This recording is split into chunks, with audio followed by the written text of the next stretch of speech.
Welcome to the Derek Diamond Experience podcast, where every week I take a look inside the world of film and television with those who have lived it and experienced it. I am your host, Derek Diamond, and this is episode 298, just 2 weeks away from number 300.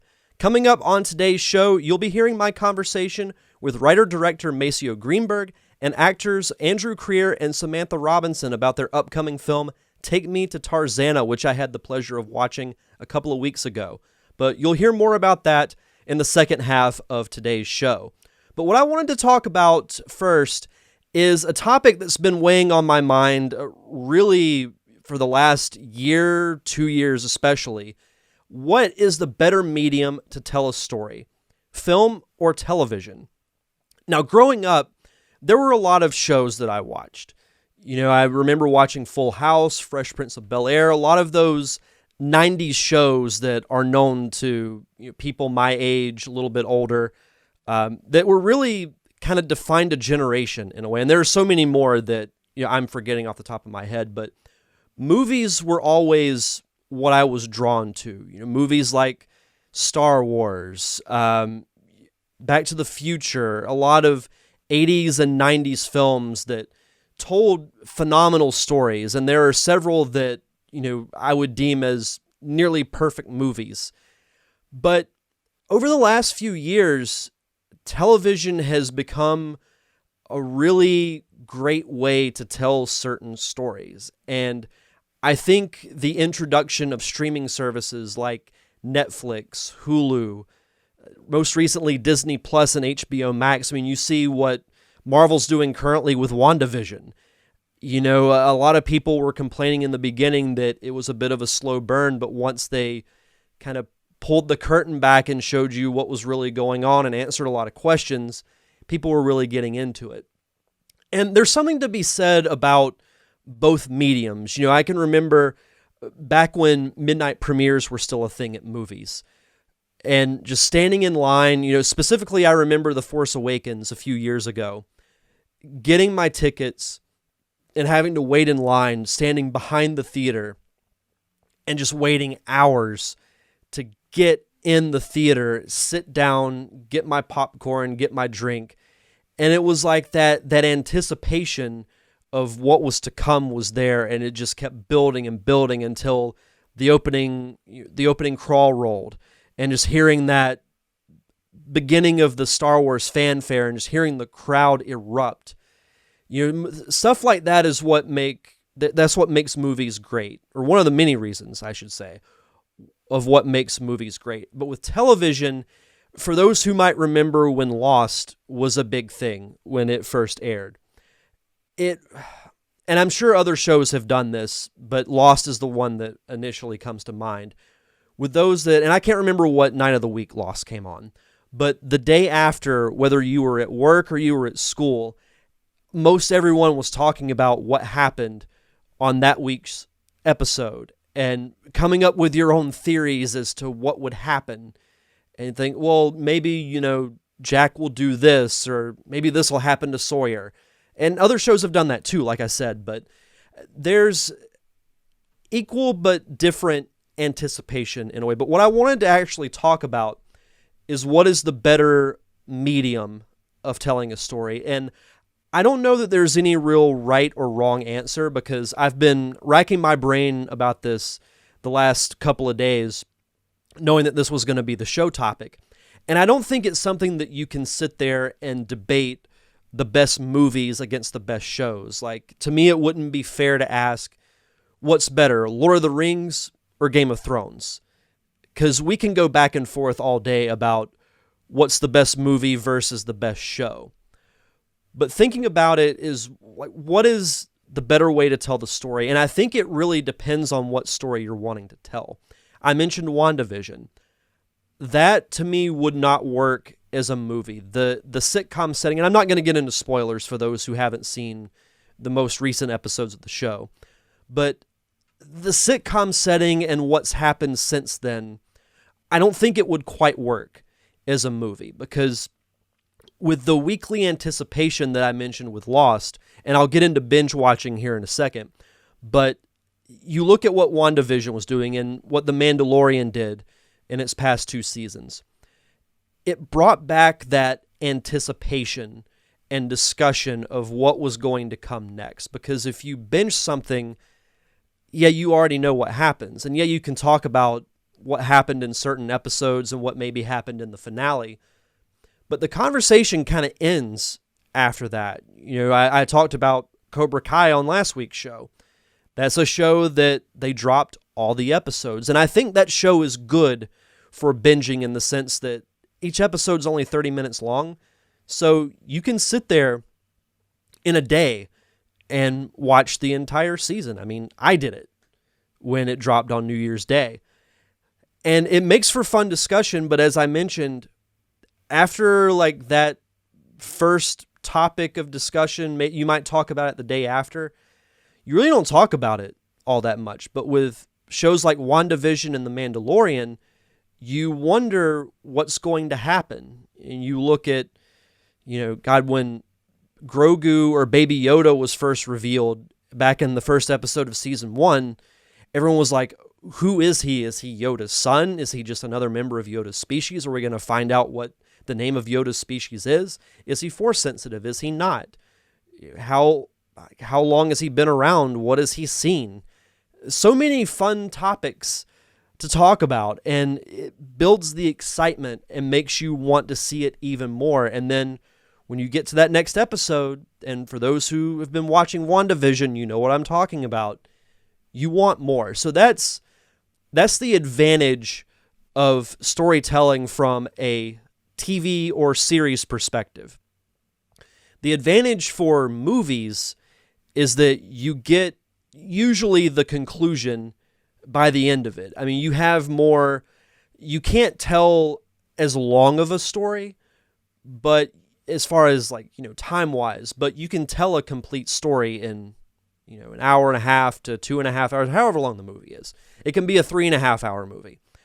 But to me, you look at the structure of film, it follows a 3-act structure. Act 1 is when you're introducing the characters, you're setting up the conflict.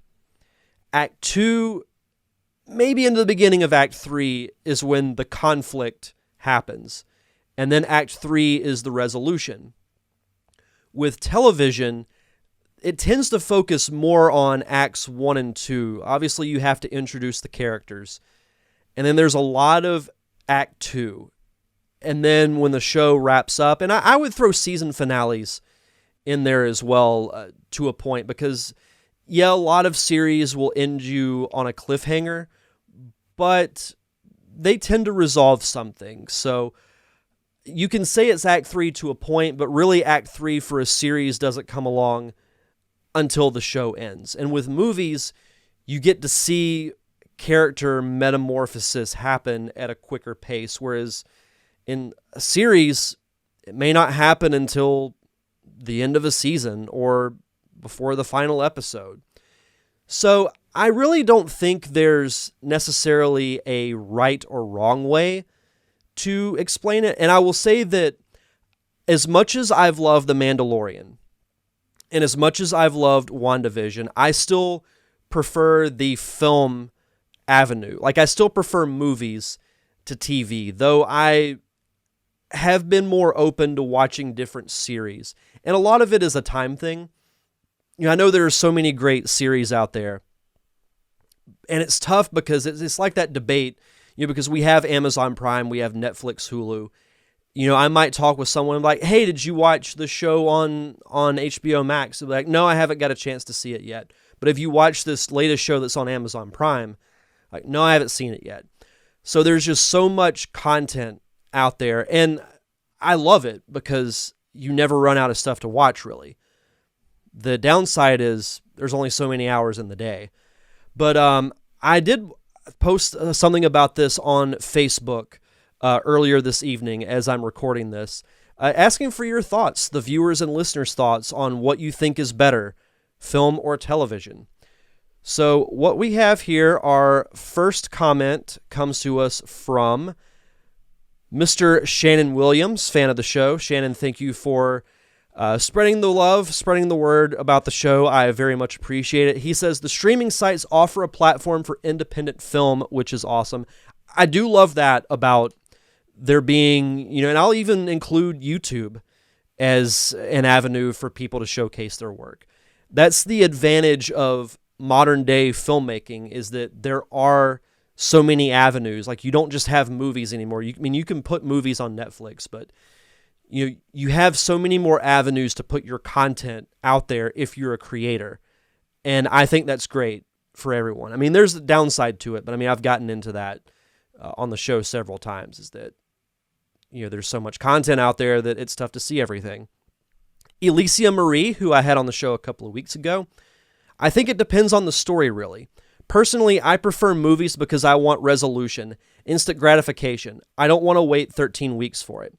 But if it's a story in which you don't want to leave out a lot of details and you really want to focus on the personal journey or character development, then television would be better, because then you have about 8 to 26 hours, depending on how many episodes, as opposed to 2. I do agree with that, and that's kind of where the advantage of TV comes in, because you find, at least in my experience, when it comes to TV, you find more people are invested in the characters. You look at, I'll throw out Friends as an example. People fell in love with those characters, and it's almost like you become friends with those characters. And when the show ends, it's heartbreaking, because it's almost like, a friend who's moving that you're not going to see for a long time. And I'm guilty of that too. There's been so many characters from shows that I've become invested in. And our last comment comes to us from Mr. Christian Jones, host of the Fantastic People podcast that he and Reagan Bell do, which I actually appeared on a while back. So definitely check his show out. Obviously very dependent upon story. However, I do find myself leaning towards miniseries 4 to 8 hours in length. This allows for emotional moments to breathe while also requiring stories to be tight and well thought out.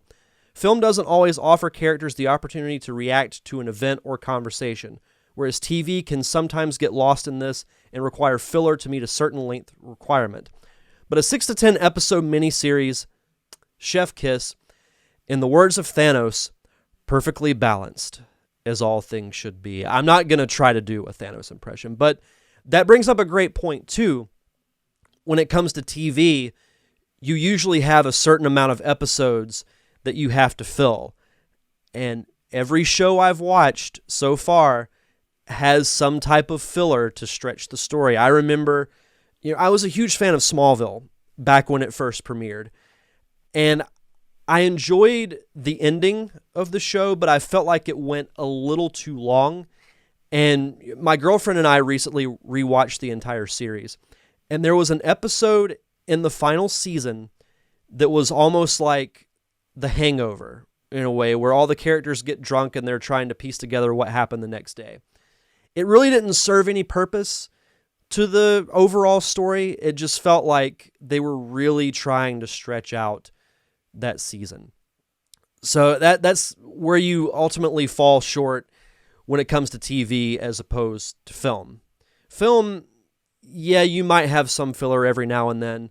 I'm looking at you, Peter Jackson's King Kong. I didn't need to see the entire journey to Skull Island, but that's neither here nor there. So thank you guys so much for your comments. They're all very much appreciated. It's tough to say because it depends on what story you're trying to tell, is what I should say. There's really no right or wrong answer to which one you prefer. I just thought this would be a fun discussion to have. I still personally prefer film over television, but there are some great series out there as well. But coming up next on the show is my conversation with Maceo Greenberg, Andrew Creer, and Samantha Robinson from the upcoming film Take Me to Tarzana. I had the pleasure of watching it a couple of weeks ago, and I very much enjoyed it. If you're a fan of films like The Big Lebowski and Office Space, you will enjoy it very much. That drops later this week. You'll hear more information about where you can watch it later on in the show. But hopefully you guys enjoy this conversation with Maceo, Andrew, and Samantha.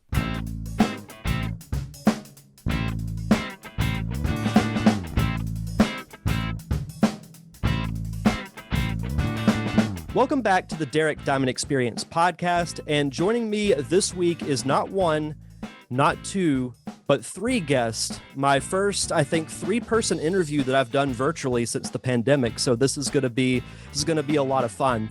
But joining me first is writer-director Maceo Greenberg. Maceo, how are you? Doing great. Thanks for having us today, Derek. Absolutely, and also joining us is actor Andrew Creer. Andrew, how are you? Well, thanks, Derek. How are you? Doing fantastic. For those who are watching the video version, I think you might have the coolest backdrop that I've ever seen. You've just got quite the hat collection, and you're wearing a pretty cool hat yourself. I'll be changing them throughout. Don't worry. Oh, good. I wouldn't expect anything less. And also joining us is actress Samantha Robinson. Samantha, how are you? Absolutely. No, definitely looking forward to it. So you three are here to talk about a film that Maceo wrote and directed, and Andrew, you and Samantha starred in, called Take Me to Tarzana, which I had the pleasure of watching this morning. And I don't want to get into spoilers for those who haven't seen it. Well, when this interview drops, it'll be the day before its release. But I wanted to start off by saying that one of my all-time favorite movies is The Big Lebowski. And as the movie progressed, I got a very Big Lebowski-esque feel where you have these seemingly ordinary characters and they're just thrown into this crazy situation and things just get really out of control. So that was one of the first things that I noticed from the movie. Maceo, did you have any type of specific inspiration with older films when writing this movie? Oh, absolutely. And you really hit the nail on the head there. Coen Brothers are one of my all-time filmmaking heroes, and just love their films. And The Big Lebowski, absolutely big influence on this particular film, as well as some other classics like The Office and The Apartment, oddly enough, and many others. But yeah, the Coen Brothers are big influence for sure. I could definitely tell. And also, you mentioned The Office. The beginning had kind of an Office Space feel to me because the majority of the first, I'd say, third of the movie takes place in an office building. And you get the sense that these characters aren't quite what they seem. But yeah, it just kind of had that type of feel to it. And I consider that, really, really cool as well. So it kind of started as an Office Space type feel and then transitioned into something that I felt was almost different, but kind of the same in a way, if that makes sense. But I did want to ask you also, Maceo, because you again wrote the film. What inspired this idea of yours? Yeah. Well, I think ultimately I wanted to create a film that at its core was a fun and entertaining and wild ride. But I also kind of wanted to subvert that traditional stoner comedy by taking a look at some heavier, weightier subjects like data privacy in the current digital age that we're living in, and gender inequality in the workplace, and student loan debt, and issues that are facing the millennial generation and younger generations right now. So ultimately, I kind of thought there are two ways to go at this. It's either you go the heavier, dramatic route and you take a darker look at these issues, or you try and break that down a bit and hopefully break down some walls by going through the comedic door. So ultimately, comedy was the way to go, I felt. Well, and especially with it being a dark comedy too, because there are very dark moments and dark situations that happen throughout the movie. But to maintain that certain comedic quality while having those dark moments, I thought was really cool. Thanks. I appreciate that. Yeah, there was definitely a balancing act, and it only worked because honestly, we had such a stellar cast and these rock stars who brought the characters to life and fully committed to the world. Without them, it just wouldn't have worked. So got to tip my hat to these rock stars here. Well, speaking of rock stars, we'll start with you, Andrew. How did you hear about this project and what made you want to be involved? So Ricky Maslow, who is a casting director who I've become very close with, she sent me this script and she sent me the audition as well. And I had to read and just went, oh my God, this is this is another level. I loved the wild characters around the main characters, and I just, it spoke very quickly to me. The wild eccentricity of a lot of the characters, it just seemed like a lot of fun. And then I met Maceo after doing an audition for him, and then I loved his passion, and I loved what he had to say about what he wants to do with the film, and the rest is history. We met a few times after that, and then we met Sam, and yeah, I mean, it's just from start to finish, it was just a wild ride the whole time. And honestly, looking at those characters around you all day on set, you're just blown away by what people were bringing and the choices they were making. And it made our job so easy because we're more grounded in the world around us. But it was just fun. It was all fun. Every day we got to set, it was just everyone was having the time of their lives. So yeah, a lot of thanks to Maceo for that. And what about you, Samantha? How did you hear about the project and what made you want to get involved? Well, I actually had worked with Maceo when I was still at UCLA. Sorry, my cat keeps coming. The animals always want to be the star of the show. I know. So we worked together then, and we had a great time, and we just stayed in contact. And then when he had this script ready, he sent it to me, and I loved it. And I said, of course, I want to be, part of this project. And then it kind of, I don't know how many months after that, but it just kind of, the ball just picked up, and then we were shooting, and I had a blast. Definitely had a great time on the shoot. No, it definitely seemed like a fun time on set. Do each of you have a particular, maybe moment either behind the scenes or a scene that you were filming that stands out as being like a fun memory or a funny moment? Maceo, we'll start with you. Oh man, that's a tough one. Yeah, we had some good times, like both Sam and Andrew said. A lot of challenging days. We had some really, really long days, including overnights. But I think, there are a couple of fun days in the Valley, of course. We shot so much in and around the Valley. One day in particular, we had everybody, the cast and crew, on a bus, like a giant bus, and we shot some stuff on the bus, but then we also were using the bus to get us from location to location. It was like the most practical picture car you could ever imagine. So we were running around the city and grabbing all these shots and unique shots. And we also that same day we're shooting with Maria Conchita Alonso. It was a lot of fun to have. Always is fun to work with, and so that was a lot of fun. That day was a blast. Andrew, any particular moment stand out for you? That day was a lot of fun, mostly because we had to get a certain amount of shots done by the time the sun went down, and we're racing around all of LA in areas that I've never been to. I didn't even know they existed. And we're out there, Maceo and I, we just grab the camera, throw it up, walk, throw the camera up somewhere else, walk. And it was just fun. It felt like we're guerrilla shooting. And I mean, they came out incredible. The shots that we got, I can guarantee nobody's ever shot there before. We're walking past communities of homeless people. It just felt really authentic. What we were trying to create from the movie is a look at Tarzana and a look at the world. And it was just fun. It was a great day. But apart from that, Jonathan, I could not keep a straight face the whole time from start to finish. Like He was take, great. Oh my God. Oh, I could not. That guy, I can't not laugh at the whole time. What about you, Samantha?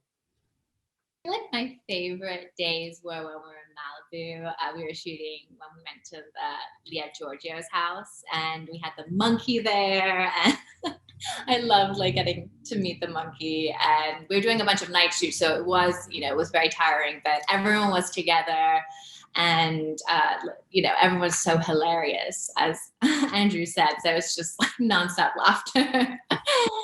Anywhere I turn. But no, I think those days were my favorite, just because all the cast and crew were there, and we were just kind of doing these crazy night shoots, and there was a monkey, and there's Jonathan being hilarious with a bunch of drugs. It was great. And then Owen Harn comes in on a like that string. Oh my God.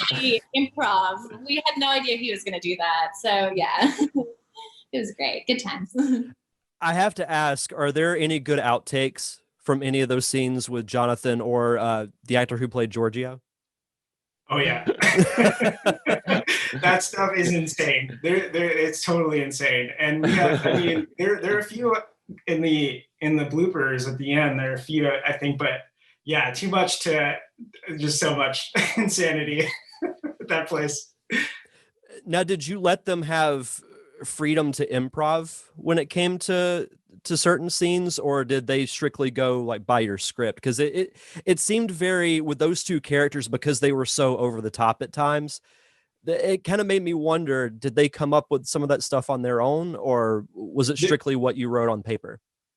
Yeah, I mean, we definitely had a pretty strict script, but at the same time, I'm all about like the actors taking those moments to the next level if they feel inspired to try something. So, you know, both Owen and also Chris Coppola, who played Schmelz, both those guys actually like to try different things.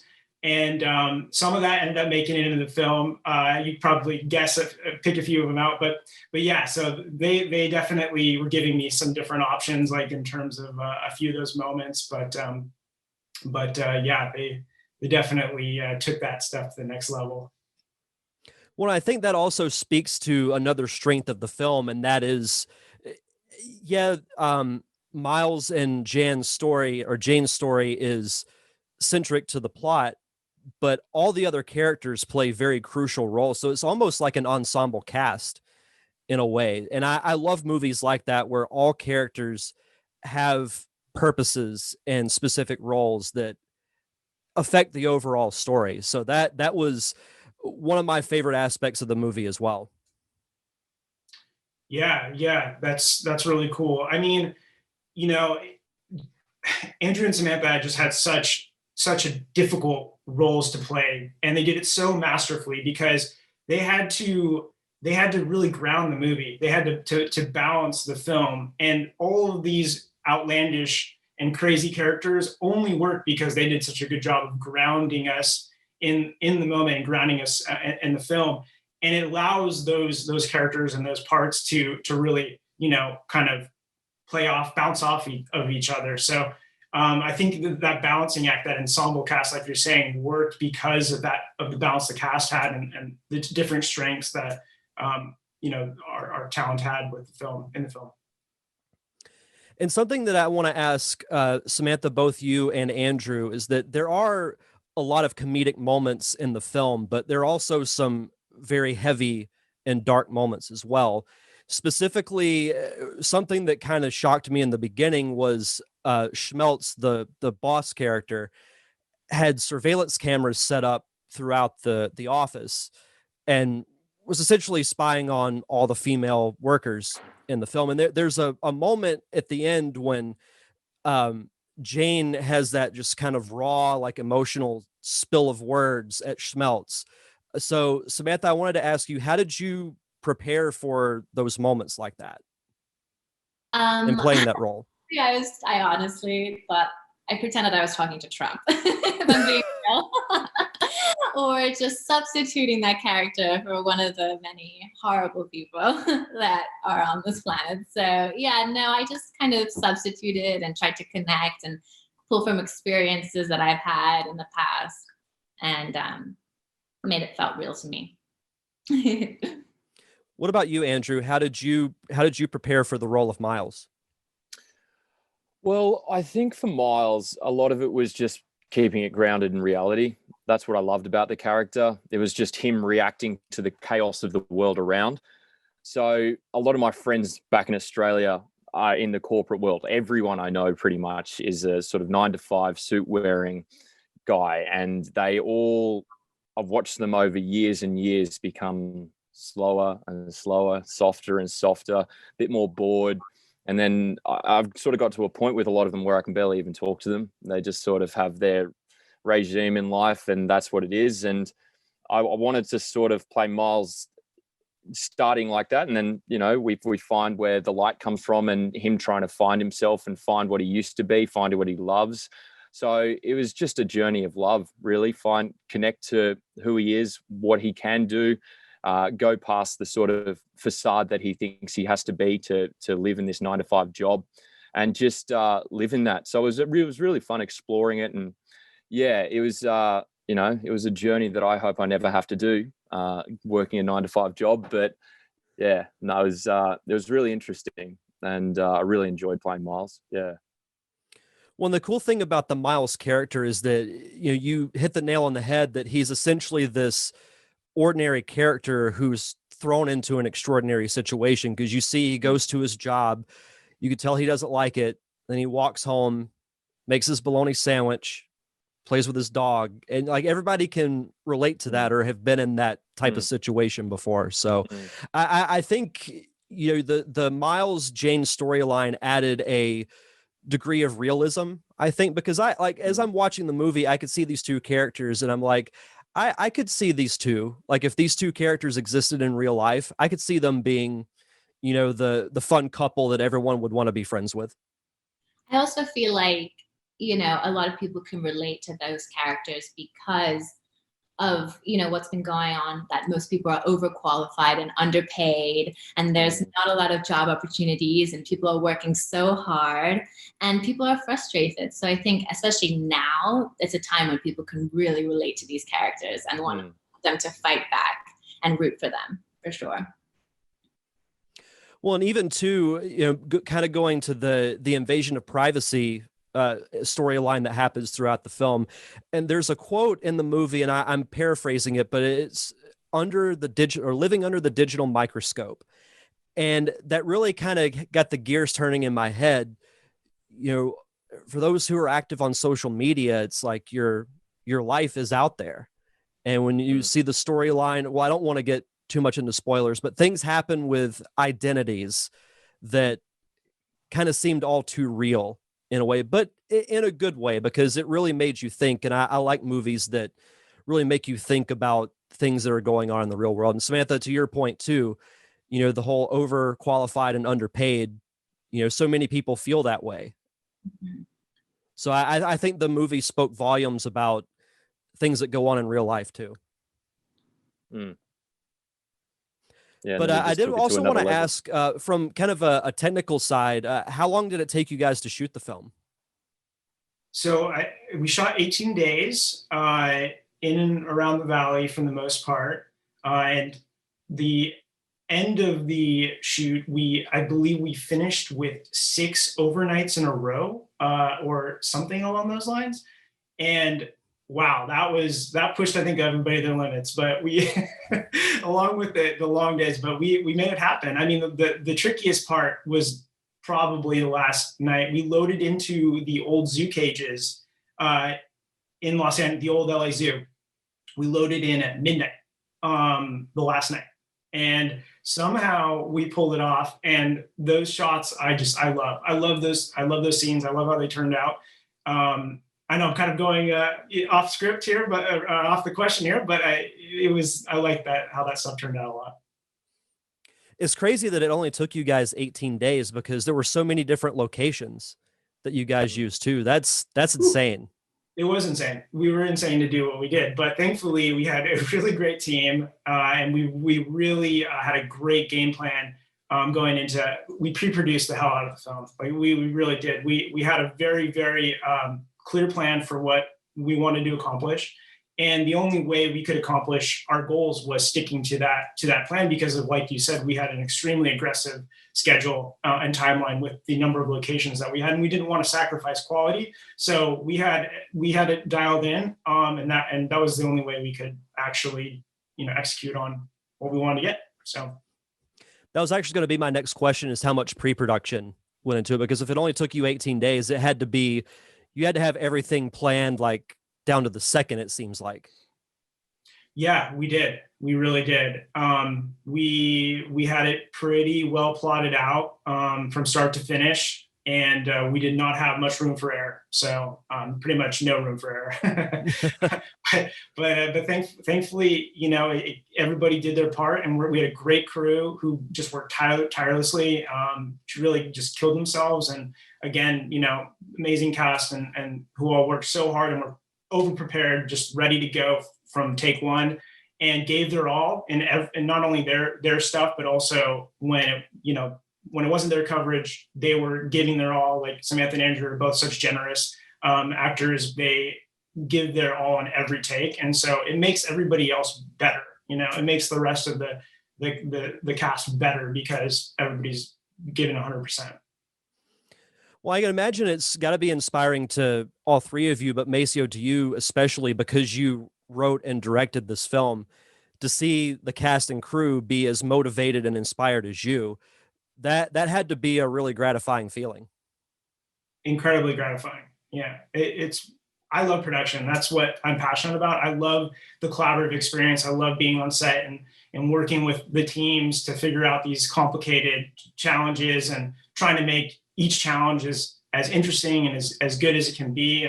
And it's so much more fun and enjoyable when you get to collaborate with people who are, like you said, equally invested in trying to do something cool and also challenging themselves, pushing themselves to deliver something special. Absolutely. Something I do want to ask each of you to kind of get a little bit off topic, but I'm curious about all of your backgrounds and what made you want to be an actor or a writer director. Andrew, what made you want to become an actor? Was it something that you knew you wanted to do at an early age, or was it something that you just kind of randomly discovered? Yeah, more the randomly discovered, really. I got sent from a country town where I grew up on a big cattle property and sort of went to school with about 10, 15 people in my year.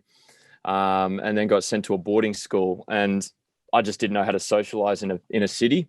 And I got in a lot of trouble with anger and just had a few issues, got booted from a few schools. And then I started doing drama just as a bludge at one school. And the drama teacher just took me under a wing and just, gave me the chance to speak. And I remember there was one monologue where we had to write it and present it ourselves. And I didn't really have much interest, but then for some reason I got really into it, and I put a lot into the writing of it. And then I presented it and the lights went down, and I just remember it going silent. And then I did my performance and the lights came back up, and I just remember looking around and feeling that was the first time I'd ever really been heard.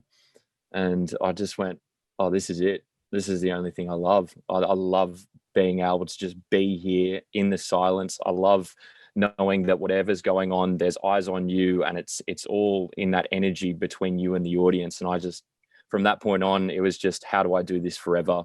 And from that point on, I went off to a theatre school for 3 years and trained professionally. And then a year after that, came over to the States after doing a bit in Australia. And yeah, that's about it.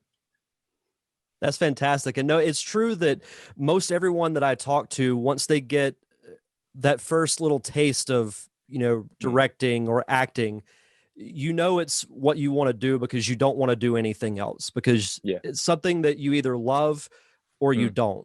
Like there's really no in between because of the time and dedication that you have to put in to be the best that you can. So that's awesome. Samantha, what about you? So basically I started doing drama when I was living in London, and we did Lambda back then. And I just was really involved in drama, and I loved it from such an early age. And then went to performing arts high school in Miami, and then I went to UCLA for acting. So I actually knew I wanted to act since I started, since I was 7, I would say. I've just always had it.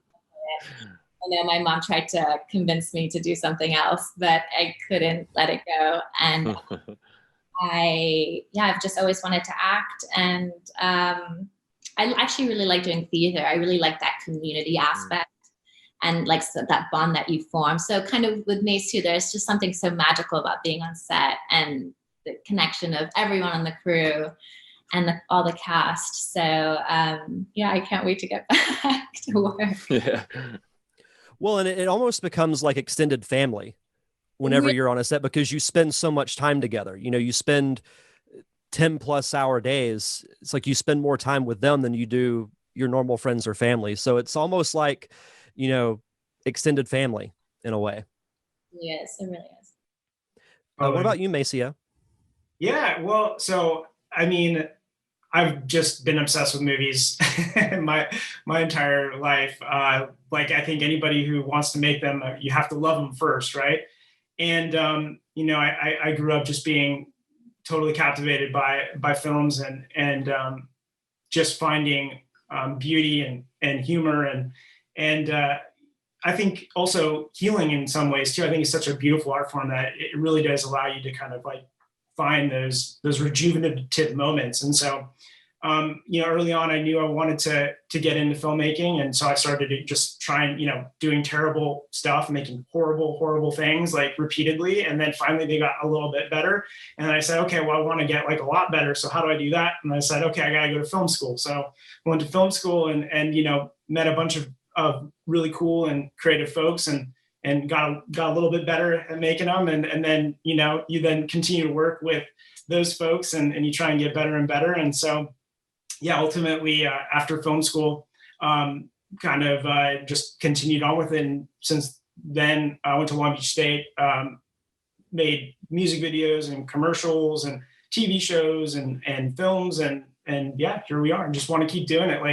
Like Andrew and Samantha both said, it's like once you get a taste of it and you know that you can't stop. Like it's what drives you to keep going. And even through the difficulty, like you mentioned, you have to keep going.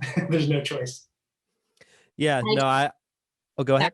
I agree with you. If you have something else that you are passionate about, I mean, it might be easier to go that way because you do have your entire, fiber of your being to try to work, to make it work. So it is true. Yep. Agreed. No, absolutely. No, and Maceo, you made a great point where you were talking about you made things before you went to film school and they were terrible. But one of the best ways that you can learn, especially in the industry, is to try and fail. Because when you fail, sometimes that's where you learn your best lessons. Oh, absolutely. Yeah, totally. I couldn't agree more with that. You can't get better unless you fail, and you learn from that, and you just keep learning and challenging yourself. And I try and learn. I hope I keep learning endlessly. I think it's a work in progress. I'm always learning and trying to challenge myself and grow more. And I think that's what, part of being an artist is that hunger for curiosity, right? Like trying to learn new things and perfect your craft and keep getting better at it. So, yeah. Absolutely. But as we start to wrap up here, I did want to ask each of you, do you have any other projects that are in the works or things that maybe you would like to do? I know things are still relatively shut down, especially out on the West Coast. So anything in the works or anything like that? Maceo, we'll start with you. Yeah. I mean, I've got a few things in the works right now. It's been slow. It's been the age of COVID has not been helpful, but there's some projects that are in various states of development here, and I'm hoping to get some stuff rolling here in the not too distant future once it gets a little bit easier and safer to shoot. But mostly shut down currently, but always writing and always developing new materials and scripts, and that's something we can do right now. So been very busy there. Samantha? So I have a project that it got pushed back. It's a horror film called The Young, and I think it's gonna be moving forward sometime in May. So keeping my fingers crossed for that. And I had a short film that Oliver, who played Charles in Take Me to Tarzana, was actually in the short film with me that just came out. You can watch it if you want. It's online. And just also some other director, writers that I've worked with for this other short film that I did. We've been doing like a little quarantine project that I just filmed from home. So hopefully more of that moving forward. And just trying to stay busy, optimistic, see what happens, what new projects come my way. So we'll see. I'm hopeful for this year. I definitely am. What about you, Andrew? Well, it's fortunately the world in Australia right now is a bit more open than what I'm sure you guys are used to at the moment. They've handled it really well, so it does mean that productions are going ahead. But for me right now, it's been a great period of just writing and taking a step at different positions in a production. And so yeah, I've got 3 short films that I'm producing coming up in the next 6 weeks. I think we're doing one every 2 weeks, starting in 2 weeks. So we're just in pre-production for all of them, and they're variations on similar casts in different stories. But yeah, just been doing them. Performed in a few short films myself, but there's really, apart from the big production in Australia, there's really not all that many, indies and smaller budget things. There's never really been that sort of industry. So yeah, just taking things as they come. And, I'm just happy that we have some form of freedom and ability to perform and produce pictures here. Well, and that's been one of the positive aspects of the whole COVID-19 / quarantine situation, is it does give you the opportunity to learn new things.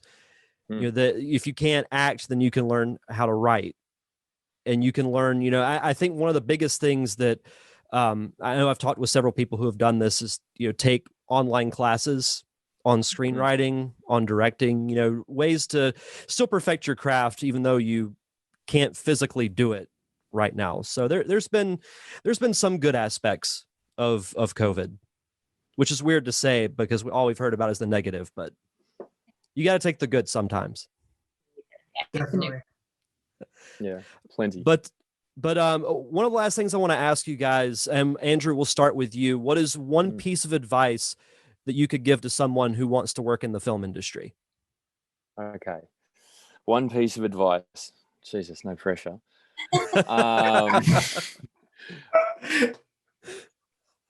Look, I think it's very obvious if you should be in this industry, because it's more than a relationship. It's more than anything you're going to love ever in the rest of your life. It is everything to you. And it's not a decision then. It is what you are, just like any artist is confounded and brought to their knees by what they do. It's all they think about, no matter what they're doing. So look, it's not a decision. If it's a decision, you know or you don't. So, just make sure you know. I like that. Yeah. Samantha?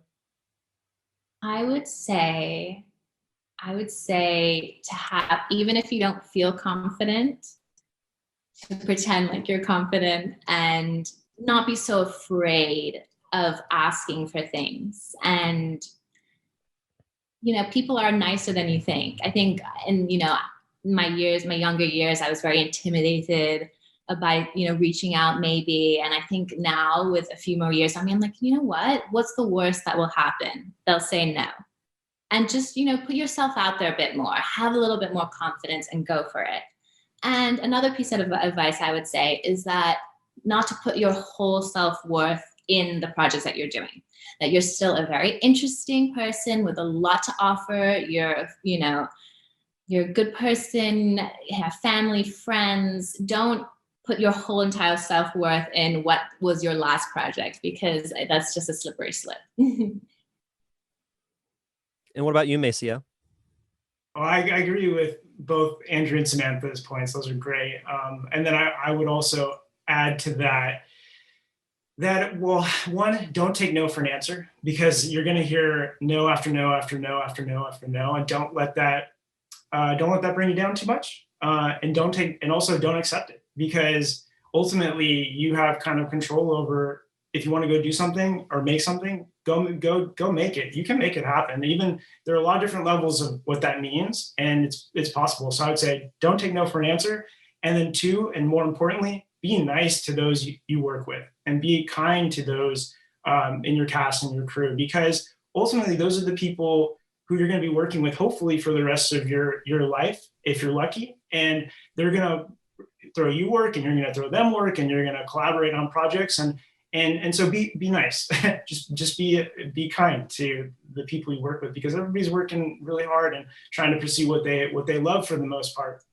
And so I think sometimes forgotten in the industry. Like, don't just be nice. Be nice to people. Exactly. Yeah, it reminds me of an inspirational quote that I saw on Instagram. It had a picture of Benedict Cumberbatch and Bradley Cooper shaking hands, and the caption said, "You're never too important to be nice to people." Absolutely. Love it. It's good stuff. But last thing before you guys get out of here, and Andrew, we'll start with you. Do you have any social media or website that you'd like to plug so the listeners can follow you? Yeah, I'm mostly on Instagram, to be honest. Andrew Creer, simple as that. Samantha? Also pretty much mainly on Instagram. And it's at Miss Robinson with a U. And last but not least, Maceo. Yeah, great to follow along either on our website, which is takemetotarzana.com, or you can follow us on Instagram, Take Me to Tarzana Film, on Instagram and Facebook, and on Twitter, Take Me to Tarzana. So please follow us and join our journey. Become a Tarzana. Love it. Well, guys, thank you so much for taking the time to do this interview, and I really enjoyed the movie, and I can't wait to see what you guys do next. Thank you so much. Thank you, Derek. Hat's coming your way. Thanks again to Maceo Greenberg, Andrew Creer, and Samantha Robinson for coming on the show to talk about Take Me to Tarzana. As I mentioned, it's a really fun film. I'm so happy that I had the chance to watch it. Can't wait for you guys to see it when it drops later this week. Be sure to follow the film on social media to find out where you can watch it. And thank you to those who submitted their thoughts on what medium you think is better, film or television. I'm really loving these talking segments that have been a nice addition to the show, and it's definitely going to be something that I keep moving forward. So thank you guys for that. For next week's show, I'll be chatting with actress Victoria Gordon about her upcoming web series Pilot Season, and I'll also be celebrating the history of Black film. February is Black History Month, so I thought it'd be a nice discussion to discuss, some of the earlier films that feature African Americans, as well as some of the newer ones like Judas and the Black Messiah. So be sure to come back next week for that really fun episode. And in 2 weeks, we'll be celebrating 300 episodes of the Derek Diamond Experience. I'll be doing a live show Tuesday, March 2nd at 7:30 p.m. Central Time on Facebook Live. I'll be chatting with actor Brian O'Halloran, who you might know from the Clerks films. I'll also be discussing top 5 moments from the Marvel Cinematic Universe, WandaVision finale predictions, the latest news in the world of entertainment. It's going to be a really fun show. Hopefully you stop by. Again, that's going to be Tuesday, March 2nd at 7:30 p.m. Central Time. But until then, you can check out past episodes of this show on Apple Podcast, Stitcher, Spotify, anywhere you get your podcast.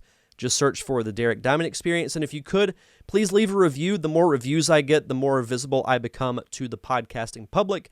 If you want to follow me on social media, I'm on Facebook, Twitter, and Instagram at DDiamondPodcast. You can also find me on Patreon at patreon.com/DDiamondPodcast. And of course, thank you to my close friends, the Unicorn Wranglers, for providing the theme music for the podcast. You can check out all their music on Apple Music, Google Play, and Spotify. That's going to do it for this week's show, so enjoy the rest of your week. Have a safe and fun weekend. Thank you for tuning in to another awesome episode of the Derek Diamond Experience. I am your host, Derek Diamond, and we'll see you guys back here next Thursday.